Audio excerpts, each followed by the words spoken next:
KOIN-TV, Portland.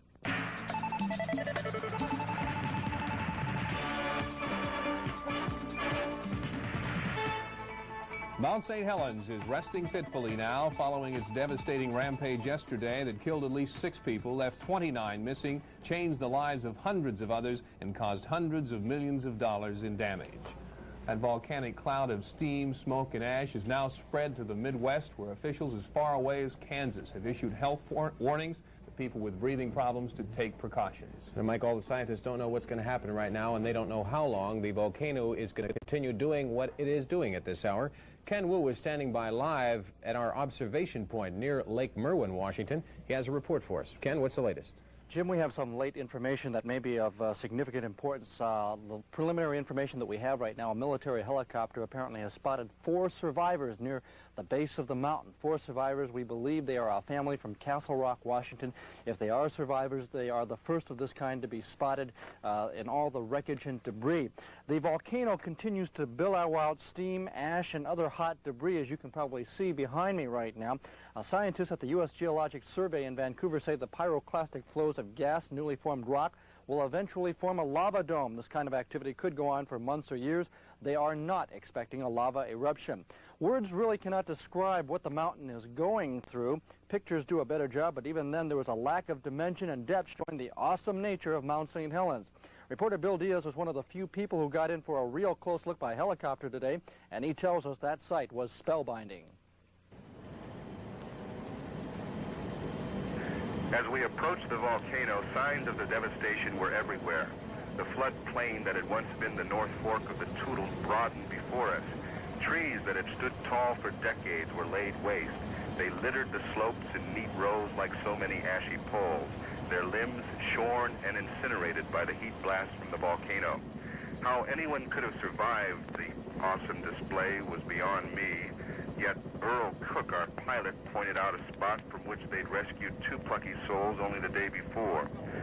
Then we were at the base of the volcano itself, the flood zone now steaming like some godforsaken primeval plain.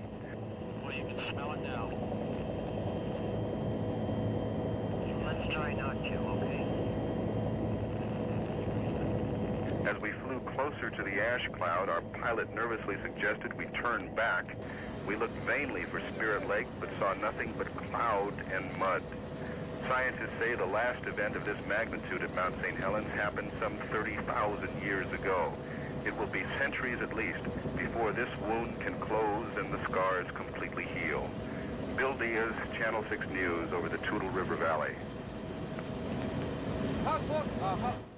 Some incredible pictures shot by Bill Diez and the crew from Telecopter 6. We are told, by the way, that the Toutle River today is really, really hot. The water was measured at 90 degrees. Tonight, there are indications Governor Dixie Lee Ray will declare the state disaster area. That will open the way for federal funding for those people who lost property during yesterday's massive eruption. All right, thank you, Ken. Ken Wu reporting live from near Lake Merwin, Washington. Only hours after the eruption of Mt St Helens began, of course, the residents and tourists along the tranquil Toutle River had to run for safety. A 12-foot-high wall of water, logs and mud came crashing downstream. 5 persons were killed.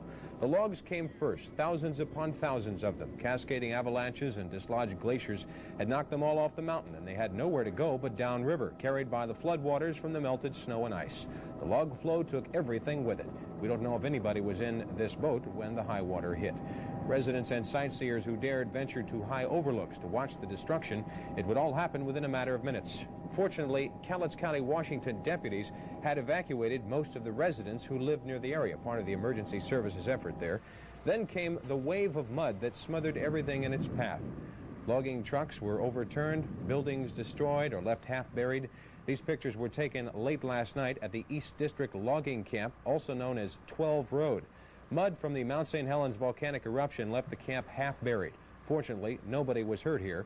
Only one night watchman was on duty. He escaped to higher ground. On the Spirit Lake Highway east of Toutle, a bridge was washed out by the mud and log flows. Michael? Those were the mud flows. Then came the flooding. Most of that flooding yesterday occurred in the Toutle River Valley. Pat Duggan has a report on the aftermath there. It sounded like cannon fire, witnesses say, as logs and water roared down the Toutle River, uprooting bridges and battering everything in their way.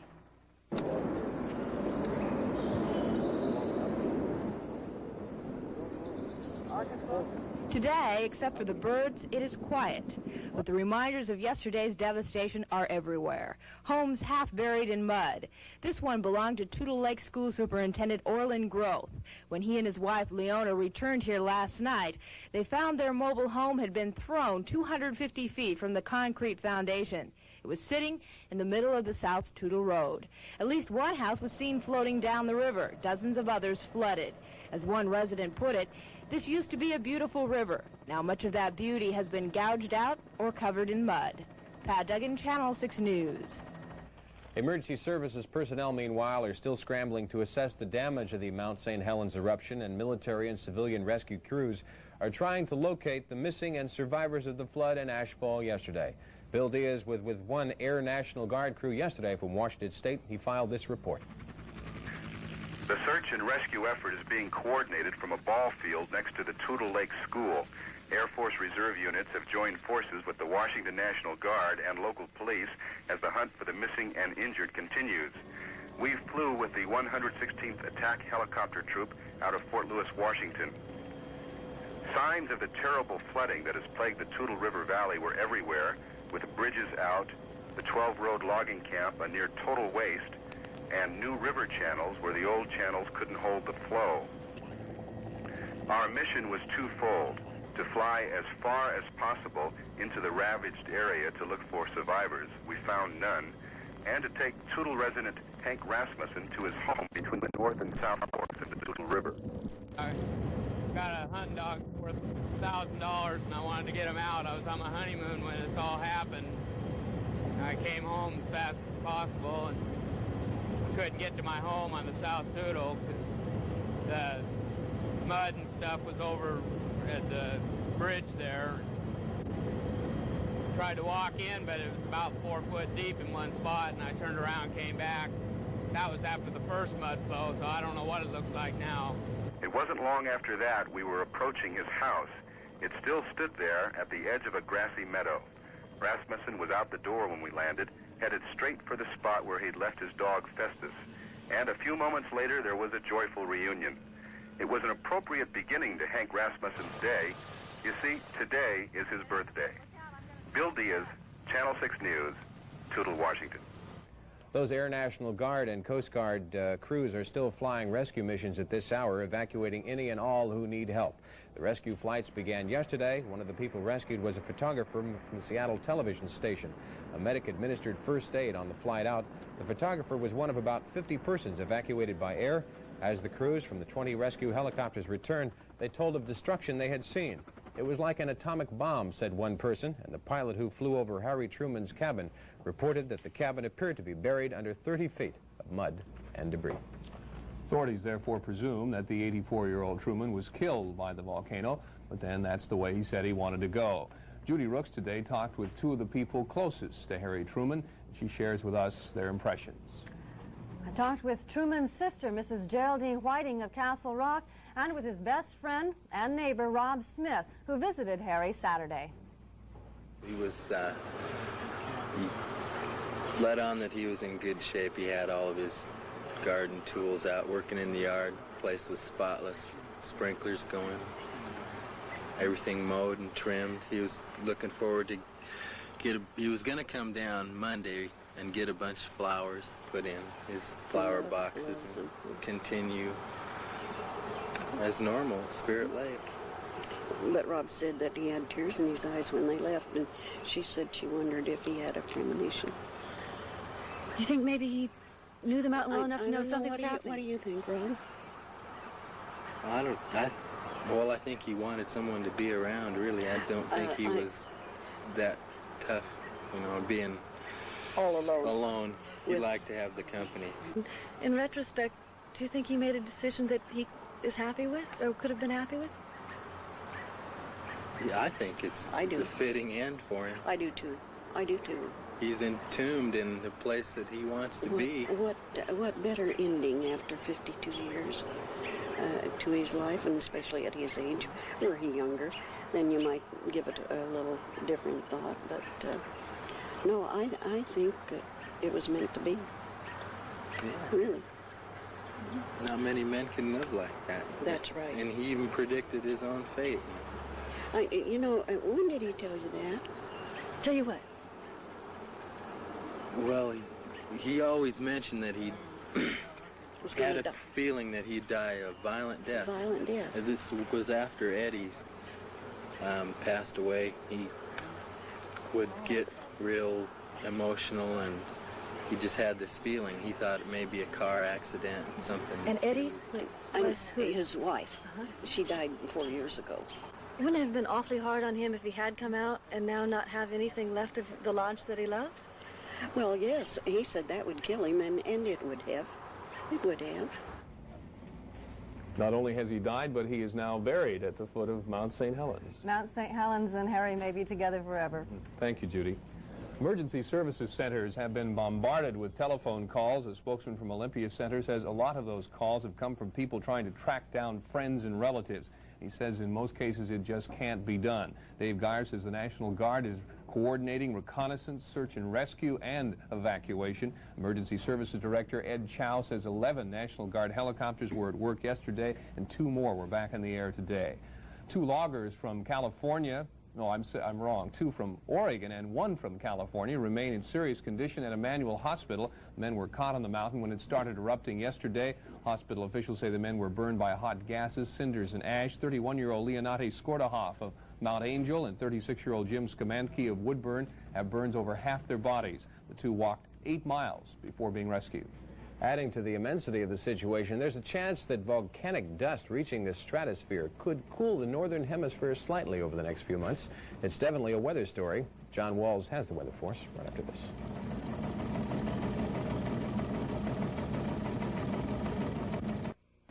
Since the eruption of Mt St Helens yesterday morning, we've been very closely following the upper wind pattern to find which way the smoke and the ash from the volcano will be blown. We have reports already well downstream across Idaho, even on down into Colorado and western Kansas, following the upper air stream from the southwest, still about the same as it was yesterday across the mountain area, and that has been carried across to the almost due easterly across western Montana, northern Idaho, but now has turned down across Wyoming into Colorado, and we're getting some reports now from the western portions of Kansas. It should continue right on downstream, of course being carried by the high winds aloft, and then turning more northeasterly across the Ohio River Valley with time.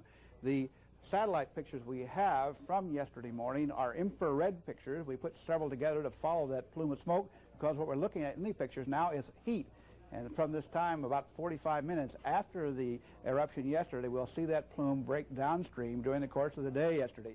Each of these pictures being shown about 2 seconds as the plume grows to the east with time, and already by this time into northern portions of Idaho, and by late last night spreading even into the western portions of Montana, and since that time it spread southeastward on towards Wyoming and Colorado.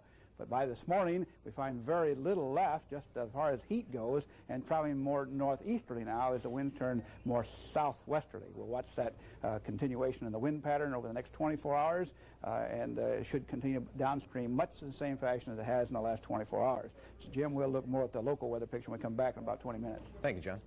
Although ash from Mt St Helens has blown far, far to the east, the communities hardest hit, of course, are those closest to the mountain. Allan Breese was aboard Helicopter 6 today, and he had a bird's-eye view of the ashfall effect. When Mount Adams appeared in the haze this morning, the formerly white peak had turned black. Anything in a line from north to generally east of Mt St Helens was hit by the ash, but Mount Rainier received only a minor dusting. Towns like Randall and Glenorman were apparently the hardest hit, but those communities are very difficult to reach because the dust is so thick.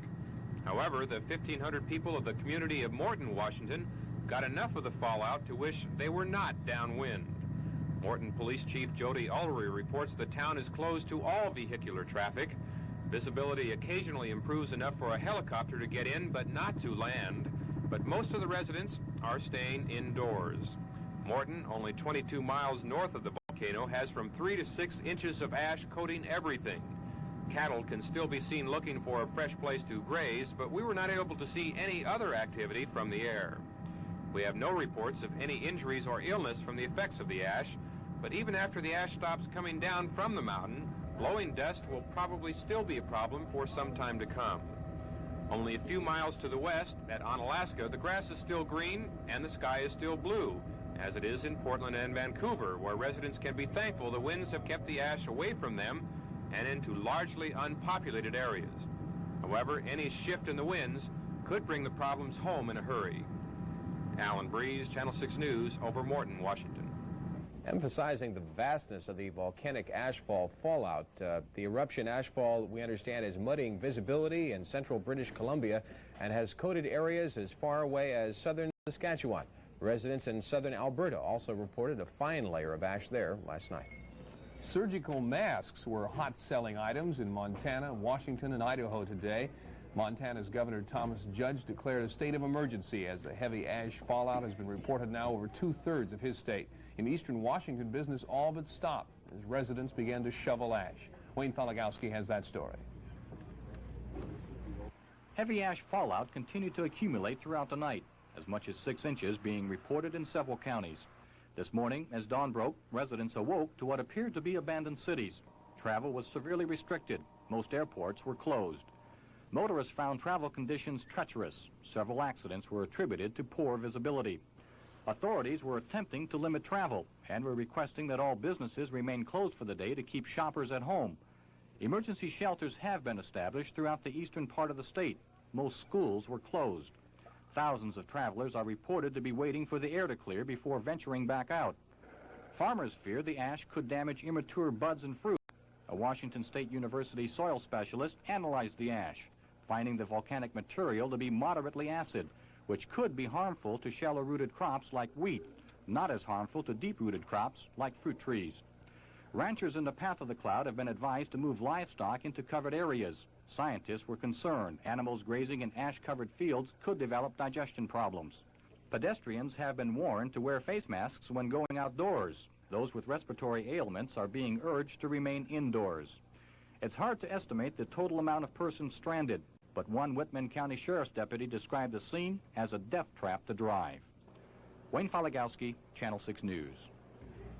Portland City officials also are monitoring the weather patterns in case the wind should change direction. Such a change might send that volcanic ash over the Bull Run water system, although officials emphasize that no ash has fallen yet into the reservoir. Contingency plans for maintaining water purity have been established should those winds change to the southwest.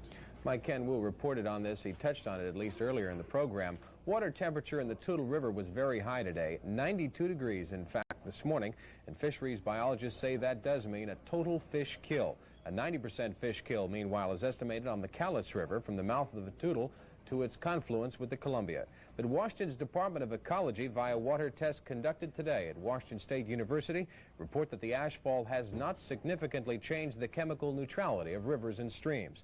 Of course, those tests were made with ash samples taken in Pullman.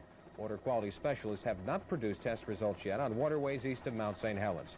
There is concern that the chemical content of the ash might substantially alter stream pH factors. Scientists believe soil and vegetative chemical content is neutralizing the ashfall effect. West of the volcano, untold superheated tons of silt and debris have choked waterways and eliminated marine life, as we said, on the Toutle River, while the salmon hatchery at Toutle was devastated by the volcanic washout. It lost its entire stock of yearlings. About 6 million false Chinook, approximately 100 days old, and around 5.5 million coho. So all told, about 11 million. Yeah. 300,000 spring Chinook also were lost at another nearby hatchery. Until the dust and debris clears, it's nearly impossible to determine the eruption's impact on wildlife. Habitats near Mt St Helens obviously have been devastated. As of this morning, meanwhile, 20 forest fires were burning around Mt St Helens, and Steve Robertson, information officer for the State Department of Natural Resources, said the fires were spotted from the air. But he said this is one case where the ash is working for fire crews. You can't see any flames just because it's all smoke. Ash is blanketing the area. Logging roads and bridges in the area have been destroyed, and according to Robertson, it's impossible to get firefighting crews in. Robinson said there's also the safety factor. DNR does not want people in the area at this time. He said damage to forest lands is so extensive it is virtually impossible to calculate. Washington Governor Dixie Lee Ray sized up the situation today, and she says she will ask for a federal disaster declaration. Those stories and more from the newsroom in a moment.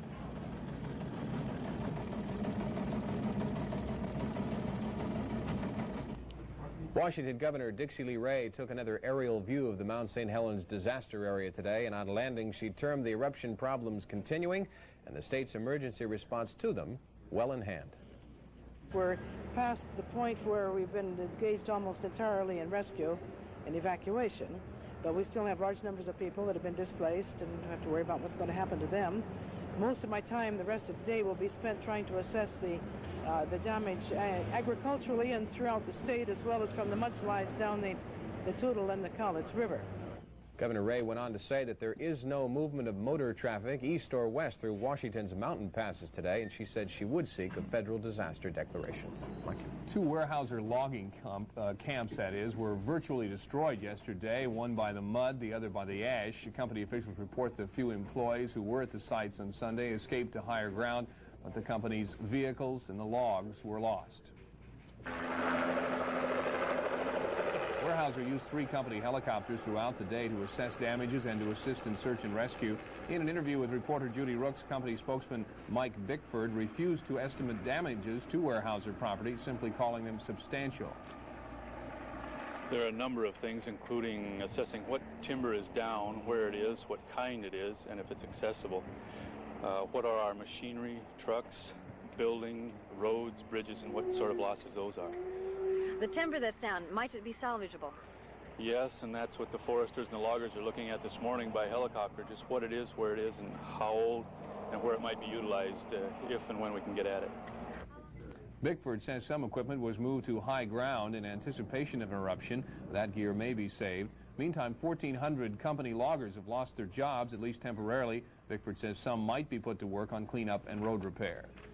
It seems that commerce all around the mountain is in a state of standstill. Traffic on the Columbia River has been disrupted by the Mt St Helens eruption. Mud and debris pushed into the Columbia from the Cowlitz and Toutle rivers has stopped ocean-going freighters from traveling to and from upriver harbors. Several freighters are anchored near Longview, waiting for the river to clear. A 650-foot Norwegian cargo ship ran aground this morning in the main 40-foot channel. Tugs freed the ship shortly before noon. Mud and silt have filled a wide portion of the channel since yesterday's eruption. An Army Corps of Engineer dredge will begin work later tonight or perhaps tomorrow to clear the shipping lane. Meanwhile, the log jam on the Cowlitz River caused problems of another kind. Salvagers seeking high-priced logs braved the river today in a game of finders keepers. 4 persons had to be rescued from the log jams as they tried to pull valuable timber from the drink. Most railroad traffic is at a standstill today in northern Idaho and Washington. All rail traffic between Portland and Seattle has been stopped. Amtrak, Union Pacific, and Burlington Northern all report lines being shut down for fear of weakened bridges and the ash. And of course, the volcano is attracting attention from all over the world. Many volcano watchers are flying to Portland to watch the spectacle. And even those who aren't coming to see the mountain specifically are seeing an unusual sight. Some airlines are making approaches so that passengers can see spectacular aerials of the erupting mountain, and the pilots, including this one on United Flight 380 from Los Angeles this morning, were more than accommodating. Now there's the shot I was talking about with Rainier in the background. Isn't that beautiful? Sorry I can't get you closer for your pictures, but I really think that this is the best we can do. And on behalf of your flight crew, we appreciate that the center allows us to come up here and take these pictures. Coming up, there were other stories today, including a boycott of Portland schools. And also including the Oregon primary. If you haven't forgotten by now, it's tomorrow. We'll have a last look at the presidential primary right after this.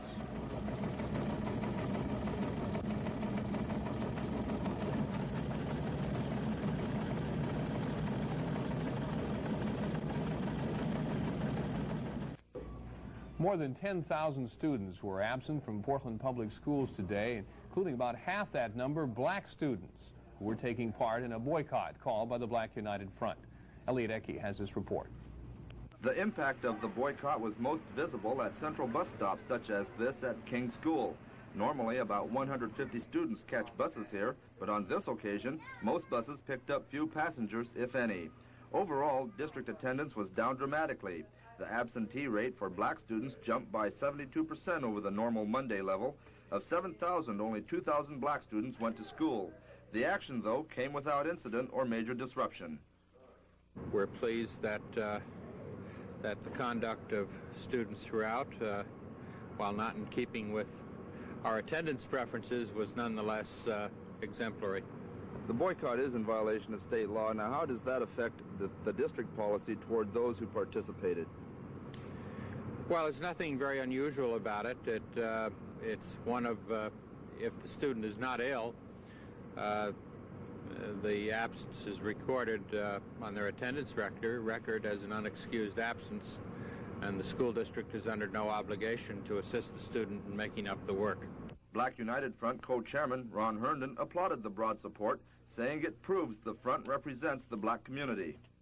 And I think the school board should have gotten the message that the black community is for real, that we're not playing, we're disturbed about the promises that they made and that they broke, and this should be one of the most massive public repudiation of school board policy that this city has ever seen.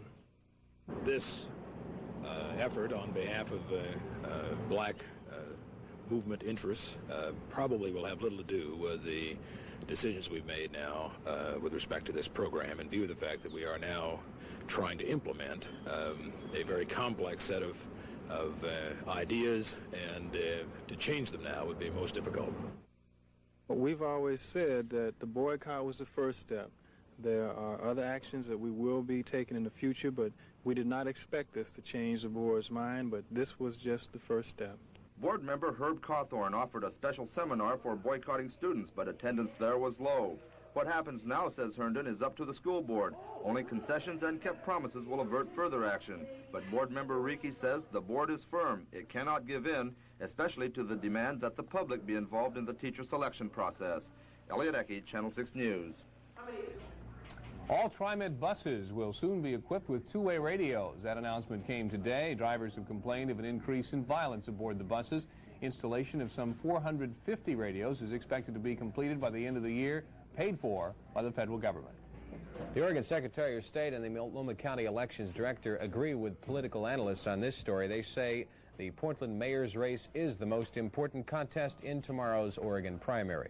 Kimberly Koehler reports on the matchup between the two top contenders, incumbent Mayor Connie McCready and City Commissioner Frank Ivancy. Okay.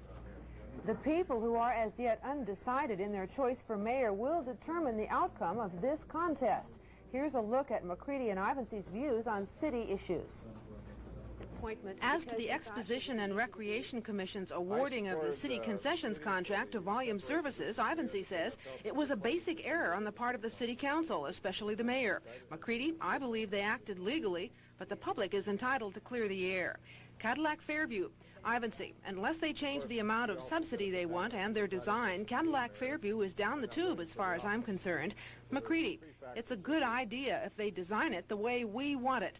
And on mandatory weatherization, Ivancy, complete foolishness. It's not necessary. McCready, we must use every method of energy conservation possible. Fluoridation, Ivancy, should never have been put on the ballot by the city council. McCready, I am personally in favor of fluoridation. And the comprehensive plan, Ivancy, our built-up neighborhoods do not need more people moving to them. McCready, some carefully planned density is okay with neighbors' approval.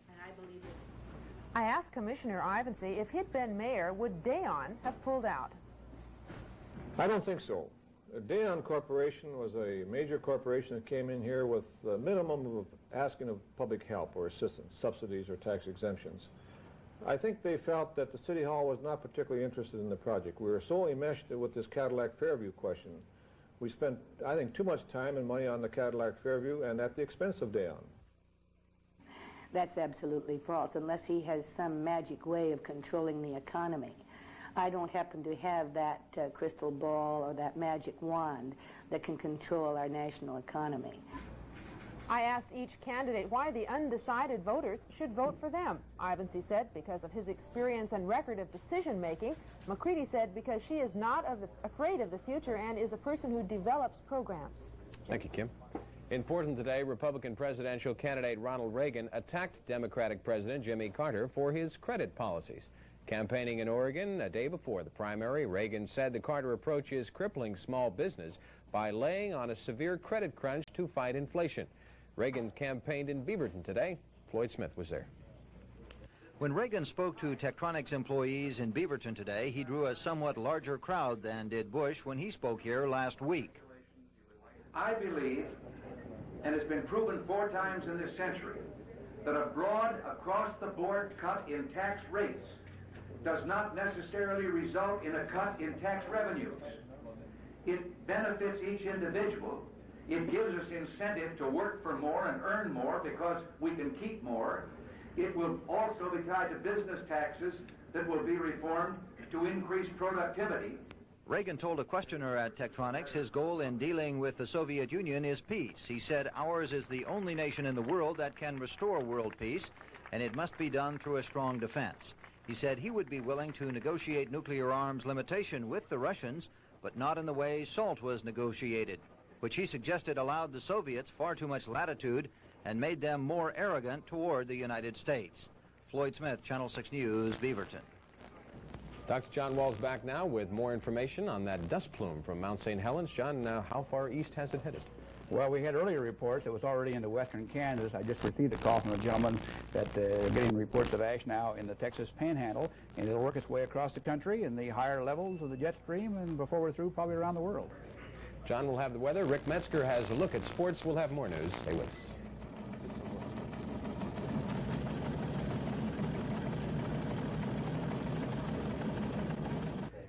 Well, we've been watching that upper air pattern. The jet stream or the high-level winds carry the ash from the volcano downstream already halfway across the country. As yet, we're still getting our weather from the eastern portion of the Pacific, that is west of the Cascades anyway, just moisture primarily, not any volcanic ash as yet. We do have a lot of clouds out there. There is a threat of some rain, particularly in western Washington, but no big system as yet. On the surface chart, we are looking at a cold front, but most of the movement is still from the southwest to the northeast. That is nothing strong to push it down over us. It's gradually getting there, and very likely we'll find that front down very close to us this time tomorrow night. But because it is moving very slow and for other reasons, it's weakening rapidly. And the rain so far has been confined to the extreme northwestern corner of Washington, and we very likely will see some along the coast, but it is weak, and we certainly wouldn't expect very much. The most likely time here in the Portland area, if we're getting it all, will be tomorrow night in very small amounts. The satellite picture shows the front off the coast as well as the cloudiness we have over our area. This picture taken mid-afternoon from 23,000 miles. This is a visual photograph still showing some of the higher clouds we have across Washington and the northwestern corner of Oregon. The main frontal line still looks rather strong from the Vancouver Island area on down to the southwest, but again it pushes this way, so this just gradually will come down over us. Most of the precipitation from our area northward, very little in the southern or central portion of the Willamette Valley as that front moves across. Our temperatures are beginning to warm up. We had a nice 70 degrees locally this afternoon. Could get another degree or two this time of the year as the days get longer. Some of our higher temperatures occur late at 6 or 6:30 sometimes. Down in California, the interior section is very warm. Sacramento reported 93, while Fresno with 100 this afternoon, 97 at Bakersfield, but along the coast still not bad. Los Angeles had 68, 75 degrees up in the Bay Area. Not too much in the way of precipitation in the western half of the country. A few showers scattered over the western portions of Montana. 72 degrees up in Missoula. They're reporting some volcanic ash in that area.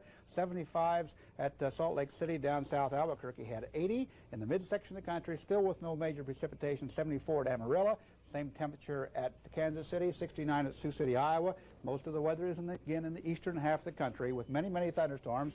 This line dividing the cooler air from very warm in the southeast. Many, many thunderstorms from a low-pressure center in the southwestern corner of Louisiana running all the way to Maine. Some of the temperatures along the east coast is 81 in Philadelphia, 83 in Roanoke, Virginia, 81 in Atlanta, and it was 91 in Jacksonville, Florida. Early this morning, the temperatures in the Pacific Northwest dropped to 50 here in Portland, but it was much cooler down through the valley with 41 both at Salem and at Eugene. The same temperature over at Redmond on the east side with the Dow stayed at 51. Eastern Washington was quite warm with temperatures mainly in the 50s, but the Burns area down to 38. High temperatures are 70. It was 72 at Salem, 60s along the coast, reached 79 over at the Dows, and the warmest spot was over at Baker with 81 degrees. 5 o'clock tonight out at the airport, still have plenty of clouds, mainly high clouds, however. It's 21 degrees Celsius. Winds light from the southwest, only 4 miles per hour, and the barometer falling at 30.02, 49% relative humidity, 69 degrees Fahrenheit. clouds, low clouds again tonight, much like we had this morning. Continuing through the night, the low temperature around 50, some bright spots midday, but the clouds increasing during the day. And late tomorrow night or early on the next day, possibility of some light rain, but very light. High temperature around 70. East of the mountains, we'll find fair weather for the next 24 hours, some higher cloudiness, but the temperature still should reach 75 to 80 degrees in the eastern part of the state. In the Cascades, partly cloudy tonight, increasing clouds tomorrow, freezing level at 8,000 feet. Plenty of clouds along the coast. We'll see some rain late there tomorrow, not much though. Southwest and Washington, increasing clouds. Rain again likely after dark tomorrow night. In the Willamette Valley, partly cloudy tonight, cloudy tomorrow, and again a chance of some rain very late in the day. Northern portion, probably the only area, the Willamette Valley. The Portland-Vancouver area, increasing clouds, a very cloudy day tomorrow. And the rain chances is very, very small, but we could see a sprinkle or two late in the day. And that wind forecast has now become the most important part of your weather. Still blowing from the west. Thank you, John. On Interstate 5 near Kelso last night, 4 cars and a semi-truck piled together. 2 persons were killed. The accident occurred about 8 o'clock on the Cowiman Bridge. According to the Washington State Patrol, all 5 vehicles were southbound when the lead car stalled. 3 cars behind it stopped, but the tractor-trailer rig did not. Killed were 35-year-old David Clausen and his 32-year-old wife, Pamela, of Brush Prairie, Washington. All but 1 vehicle caught fire. Damage to the tractor-trailer is estimated at $80,000. It's known as the world's oldest profession, but to some extent these days, it's young people who are getting involved. Tonight, reporter Wendy Gordon and cameraman Maury Dolan begin a 3-part series on teenage prostitution. I was 9 years old, and I don't know why. I went out onto the streets. Maybe because I had no satisfaction at home. Were you prostituting at 9? No. How old were you when you started prostituting? About 11. 8417 Southwest. When I started prostituting, I had just turned 14. And I was down at a place called, and this one guy came in there and said that he'd pay me $100 for 4 hours of my time. So I said, okay. We went home, talked, did what we had to do, and came back. From that time on, I just sort of enjoyed it. And Susie and Dave are part of a growing trend toward juvenile prostitution. This wasn't filmed in New York or Los Angeles, but right here in Portland, Oregon. No one knows for sure how many kids are on the streets, but estimates are about 1 million nationwide. The numbers are not as great here in Portland, but they're still alarming.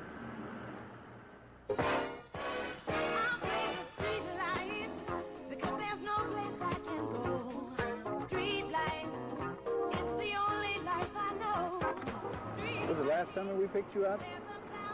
Here are the statistics for the first 3 months of this year. Between January and March, 7 boys and 12 girls ranging in age from 15 to 17 were arrested for prostitution. Susie and Dave provide some insight to life on the streets. I asked them for the money first. And then at the first stoplight, I got out, or whatever my first chance was. But there was always a chance. What about getting hurt? Getting hurt? Oh, I never worried about that, really, because I was too tiny. I always had somebody watching me, getting the license plate and what have you. Somebody watching you, a pimp? No. A girlfriend. A very, very close friend of mine. Well, you'd see kids down on the corner every day, and they just sit there until somebody came by and picked them up. Most of these kids going to school? No, they're all dropouts.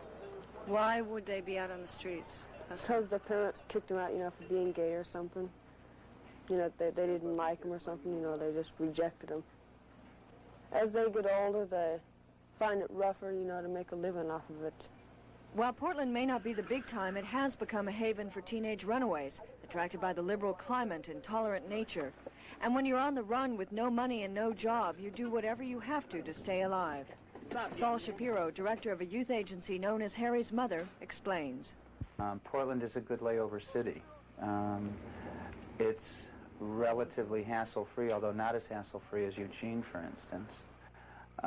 Once somebody can stop in Portland, collect themselves enough, there's a general movement to go on to Seattle. Seattle offering far more. Once a person's become accustomed to a street life, Portland could be viewed as sort of a breaking in area. As we mentioned, the number of teenage prostitutes in Portland is relatively small. Part of the reason is due to the undercover operations of the Vice Department. In recent months, they've conducted several busts on prostitutes and customers. Another reason is 2 juvenile officers, Carl Rilling and Jim Lambert. Probably going to turn his back instantly. Knew it for sure. We have lodged him more than once. Okay, there's a working girl, because there is... Yeah, he's around. She's got to be around somewhere close. He's got to be around here close. He's got a young girl. We try to look at it that we spend the time caring. We try to look at it that if we can spend a little time showing some honest, real concern for these kids, they really respond to it. They really come back with some openness, really free to talk to us. They're open to questioning, you know, and they get down to heart-level stuff. Also, I think one of the things that we find is that when we're really honest with them and show them concern, and we're not expecting anything in return, and that really helps the situation. Because a lot of times, every time they deal with somebody, that person wants something.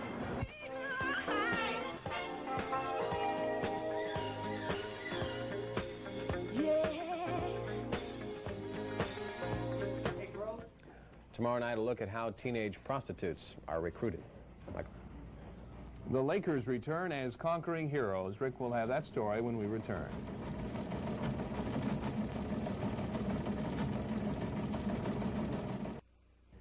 The victorious Los Angeles Lakers arrived home today in front of a cheerful crowd in Los Angeles. Last Friday, they won the NBA World Championship, and today they received their just reward, a nice parade.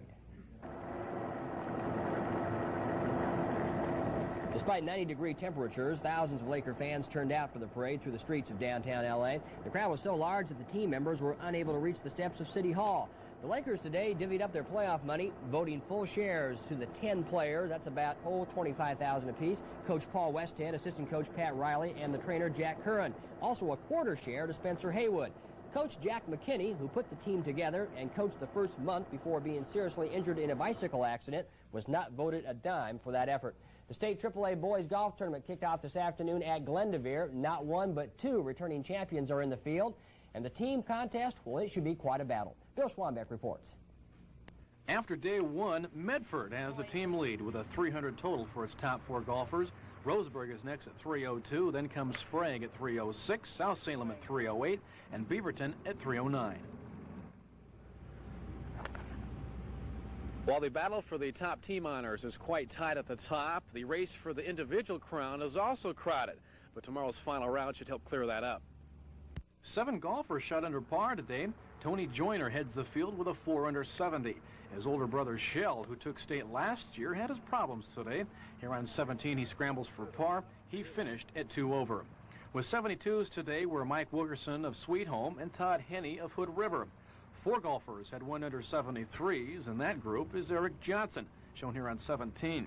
The 1978 champ blew up at district last year and didn't even make it to state, but this spring is different. I've been playing really well the last about 3 or 4 weeks. I've had a pair of 72s at our district and a pair of 71s before that, and I've been playing well up here so far this week. But Johnson and company have their work cut out, as it looks like a sizzling subpar round will be required tomorrow to win state. Bill Schwanbeck, Channel 6 Sports.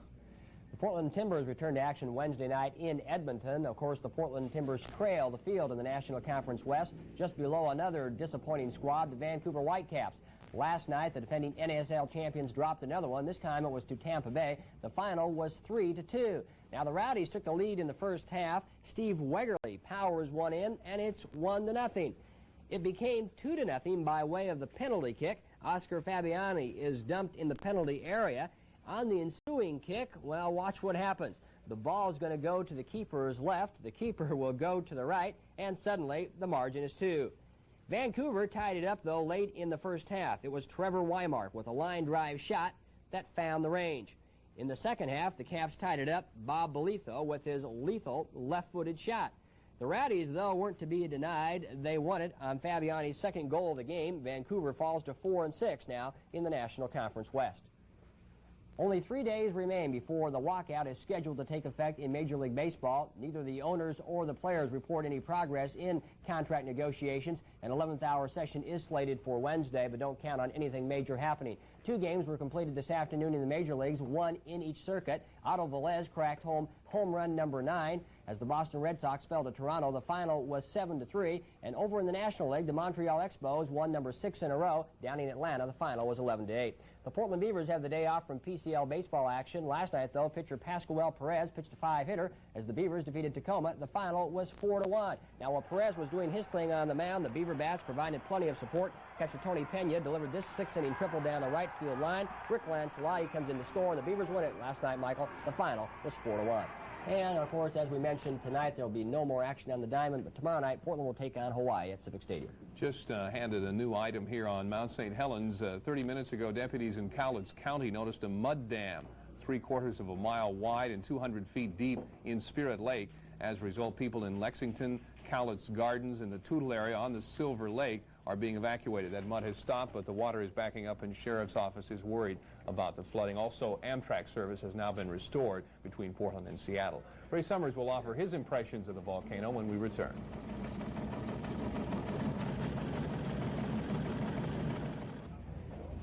It has been nearly 36 hours since Mount St. Helens roared to life again, and during that time, residents of the surrounding countryside have talked of little else.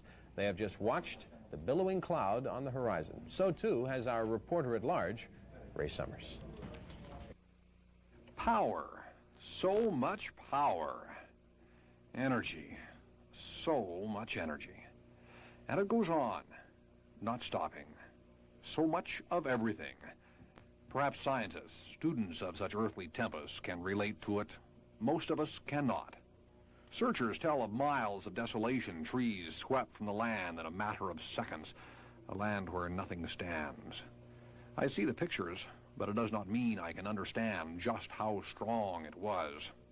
Those who stood closest to the mountain and lived to tell speak of bombs, hydrogen bombs, human methods of destruction.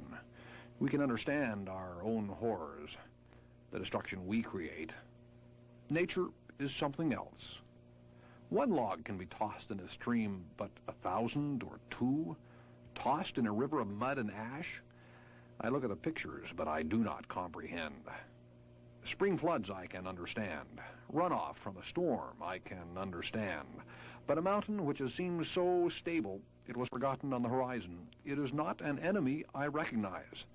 It is why most of us, miles from this mountain, kept watch yesterday and keep glancing at it even now, trying to understand what force lies beneath our feet. Ray Summers at large. We're getting some phone calls in the newsroom now about the announcement a minute ago. Michael, you would care to repeat it about the mud jam at Well, you Spirit Lake? have basically the areas there that they are now evacuating because of a mud dam that they've noticed in Spirit Lake. Lexington, Cowlitz Gardens, Toutle, and the Silver Lake area are now being evacuated because of a mud jam on Spirit Lake that's said to be quite wide and quite deep. Further details with Mike and company at 11. Good night.